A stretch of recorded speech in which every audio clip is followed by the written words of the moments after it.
तो 17 साल के लंबे इंतजार के बाद एक बहुत बड़ी जांच ने दावा किया है कि उसने टेक और फाइनेंस की सबसे बड़ी पहेली को सुलझा लिया है। चलिए, आज की इस पड़ताल में देखते हैं कि क्या वो वाकई इस मायावी, इस घोस्ट को पकड़ पाए हैं या नहीं। 55 अरब डॉलर ये सिर्फ एक नंबर नहीं है, ये अपने आप में एक बहुत बड़ा रहस्य है। ये बिटकॉइन के उस अनछुए खजाने की अनुमानित कीमत है जो उसके रहस्यमयी क्रिएटर के पास है। एक ऐसी रकम जिसने सच कहूं तो पूरी दुनिया में एक उत्सुकता सी जगह रखी है। तो आखिर इस दौलत के पीछे का ये भूत है कौन? यही तो वो सवाल है जो इस पूरी कहानी के बिल्कुल सेंटर में है। एक ऐसी पहेली जिसे सुलझाने की सालों से कोशिशें हो रही हैं, पर अब तक किसी के हाथ कुछ खास नहीं लगा। मतलब सोचिए, 17 साल, 100 से ज्यादा नाम, कई झूठे दावे, लेकिन सच्चाई हमेशा पर्दे के पीछे ही रही। पर अब एक खोजी पत्रकार ने दावा किया है कि उसने इन बिखरे हुए सुरागों को एक-एक कर जोड़ा है और सतोशी नाकामोटो को बेनकाब कर दिया है। तो आखिर बिटकॉइन है क्या चीज? देखिए, इस रहस्य की गहराइयों में उतरने से पहले ये जरूरी है कि हम फटाफट ये समझ लें कि आखिर बिटकॉइन को बनाया किस बुनियादी प्रॉब्लम को सॉल्व करने के लिए गया था। तो देखिए, एक तरफ हैं हमारे ट्रेडिशनल बैंक्स और दूसरी तरफ हैं बिटकॉइन। फर्क बिल्कुल साफ है। पारंपरिक बैंक्स सेंट्रलाइज्ड होते हैं, मतलब किसी एक अथॉरिटी पर निर्भर करते हैं और उन्हें भरोसे की जरूरत पड़ती है। दूसरी तरफ बिटकॉइन पूरी तरह से डिसेंट्रलाइज्ड है। यहां किसी पर भरोसा करने की जरूरत नहीं, क्योंकि सिस्टम ही ऐसा बना है। यहां कोई एक कंट्रोलर नहीं है। अब देखिए, डिजिटल पैसे के साथ सबसे बड़ी चुनौती थी डबल स्पेंडिंग की समस्या। मतलब एक ही डिजिटल सिक्के को बार बार खर्च करने का खतरा। बैंक तो इसे एक सेंट्रल लेजर रखकर सॉल्व कर लेते हैं, पर सतोशी का आइडिया वो तो बिल्कुल क्रांतिकारी था। उन्होंने ब्लॉकचेन बनाया, एक पब्लिक बही खाता जहां हर एक ट्रांजैक्शन को दुनिया भर के हजारों कंप्यूटर मिलकर वेरीफाई और रिकॉर्ड करते हैं। इससे धोखाधड़ी करना लगभग नामुमकिन हो जाता है। तो अब शुरू होती है सतोशी की खोज। चलिए, अब मिलते हैं हमारी इस जांच के नायक पत्रकार जॉन कैरेरू से और जानते हैं उस एक पल के बारे में जिसने उनकी इस खोज को एक चिंगारी दी। तो देखिए, पहला सुराग मिला एक HBO की डॉक्यूमेंट्री से। जॉन कैरेरू ये वही पत्रकार हैं जिन्होंने थेरानोस फ्रॉड का पर्दाफाश किया था। वो ये डॉक्यूमेंट्री देख रहे थे। इसमें जब क्रिप्टोग्राफर एडम बैक से पूछा गया कि क्या वो सतोशी हैं, तो उनकी प्रतिक्रिया बड़ी अजीब थी। उनकी बॉडी लैंग्वेज एकदम बदल गई। वो असहज हो गए और उन्होंने बहुत जोर देकर इनकार किया। कैरेरू को ये बहुत ही संदिग्ध लगा और बस यहीं से उनकी 1 साल लंबी जांच की शुरुआत हो गई। तो अब शुरू होता है डिजिटल सुरागों को जोड़ने का सिलसिला।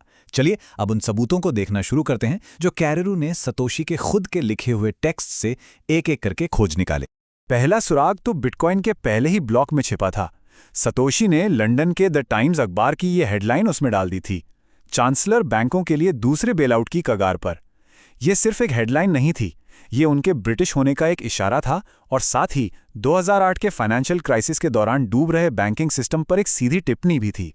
अब साइफरपंक्स ये 1990 के दशक के एक्टिविस्ट्स और डेवलपर्स का एक ग्रुप था जो प्राइवेसी और गुमनाम इलेक्ट्रॉनिक कैश बनाने पर फोकस कर रहा था।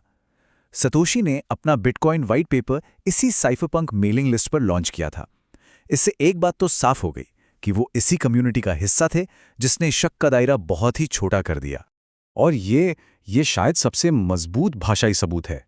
देखिए, सतोशी नाकामोटो और एडम बैक की लिखने की आदतों में कितनी अजीब समानताएं हैं।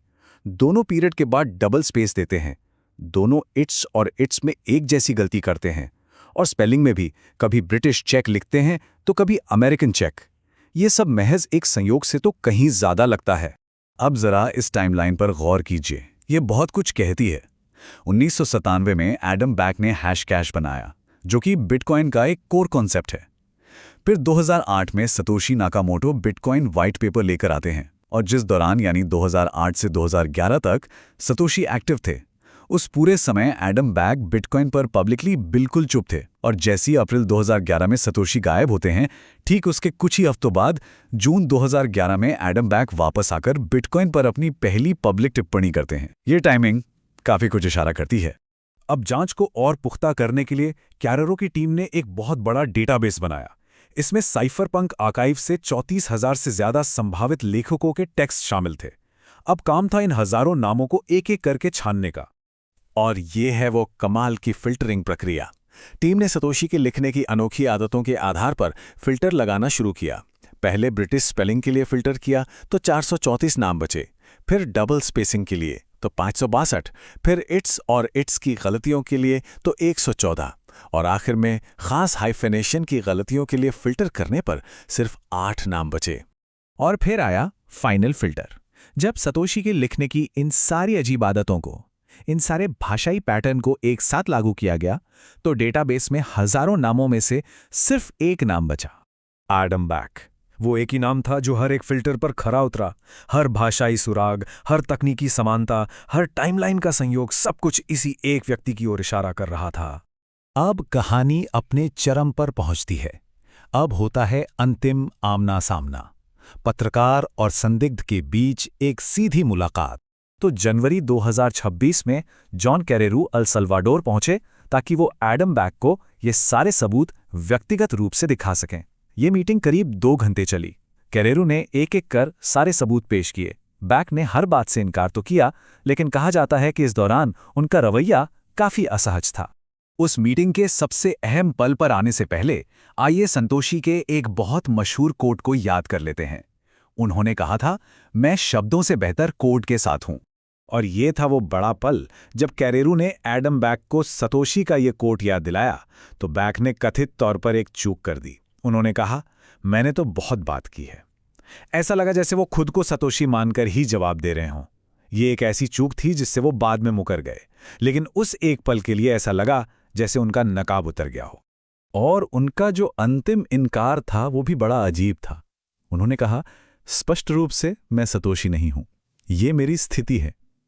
अब ये मेरी स्थिति है कहना, ये कोई फैक्ट बताने जैसा नहीं लगता है ना। ये तो एक पोजीशन लेने जैसा लगता है, जिसे कैरेरू ने बहुत ही अजीब माना। तो आखिर में सवाल यही उठता है, क्या ये सबूत अकाटे हैं या फिर ये सिर्फ अविश्वसनीय संयोगों की एक लंबी कड़ी है? देखिए, कोई ठोस सबूत तो नहीं है, जैसे कि सतोशी के वॉलेट से एक भी कॉइन का मूव होना, लेकिन परिस्थिति जन्य सबूतों का जो ये पहाड़ है वो साफ तौर पर एक ही दिशा में इशारा करता है। अब ये हर किसी पर है कि वो इन तथ्यों का मूल्यांकन कैसे करता है। वैसे बिटकॉइन कम्युनिटी में एक कहावत बहुत मशहूर है, हम सब सतोशी हैं। शायद बिटकॉइन की असली खूबसूरती इसी में है कि इसे किसी एक चेहरे या लीडर की जरूरत नहीं है, कोड ही सब कुछ है। लेकिन इंसानी फितरत ऐसी पहेलियों को अनसुलझा नहीं छोड़ सकती, है ना? और इस जांच के बाद ये पहेली पहले से थोड़ी कम अनसुलझी जरूर लग रही है।